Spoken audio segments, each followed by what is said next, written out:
I was standing on the porch, shivering. Snow clung to my coat, melting down my sleeves, but the cold wasn't what stung, it was her voice, my sister. She opened the door just wide enough for me to see the glow of the fireplace, the glint of silverware, the people who were supposed to be my family.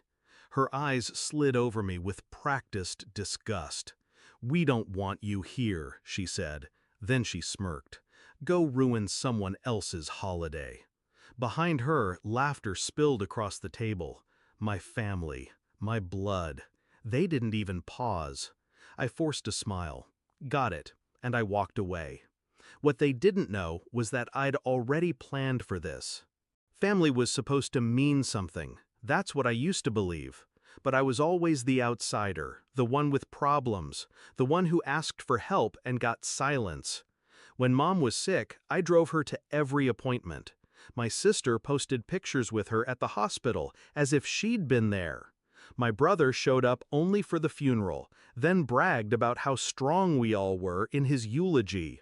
Dad, he just kept drinking. I thought Christmas would be different, a chance to come back to something human. But deep down, I knew. They'd been phasing me out for years, and tonight, they made it official. The shift. Most people would have cried on that porch. I didn't.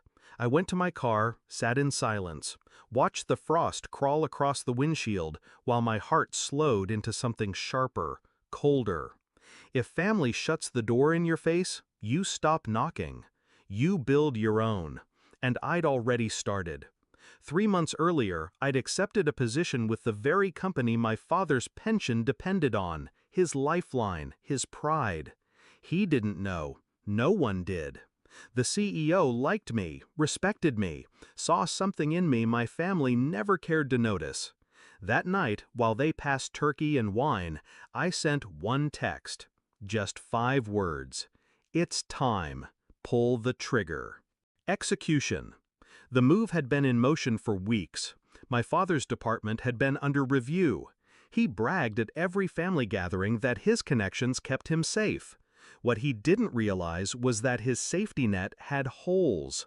Holes I had carefully widened. I fed the right information to the right people, documented the negligence he thought no one noticed, the late reports, the covered mistakes, the alcohol on company property. All neat, all undeniable. By Christmas morning, the papers were on the CEO's desk. By New Year's, Dad's 30 years of loyalty would be nothing but a severance check. And my sister, the one who sneered at me on the porch, she had built her entire social identity on being the perfect daughter. Charity events, networking, glossy photos of her family dinners. When Dad's downfall hit, the scandal would splash mud all over her too. I didn't even have to push. I just let gravity do its work. The confrontation. 10 minutes after she slammed the door in my face, I heard boots crunching in the snow. Then, my father's voice. "Where is she?" He sounded panicked, angry, not because he'd suddenly grown a conscience, but because his phone had buzzed with the news before dessert. He burst through the dark, red-faced, scanning the yard until his eyes found mine. "You, what did you do?" I just leaned against my car, calm. I told the truth. He staggered closer. "You ruined us." "No," I said. "You ruined me." Over and over. Tonight, I just returned the favor. For once, he had no comeback, no cruel joke, just silence. And the sound of Christmas laughter leaking from the house behind him, already fading into something hollow. By January, he was out, his empire gone. My sister's reputation cracked with it. Sponsors pulled out of her charity events. Friends stopped returning her calls. And me? I walked into the office every day with my head high.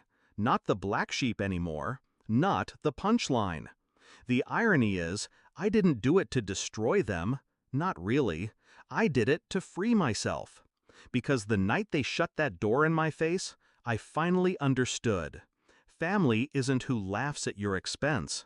Family isn't who leaves you shivering outside. Family is who opens the door when no one else will. And sometimes, To find peace, you have to burn the house you were never welcome in. I didn't ruin Christmas. I ended their illusion.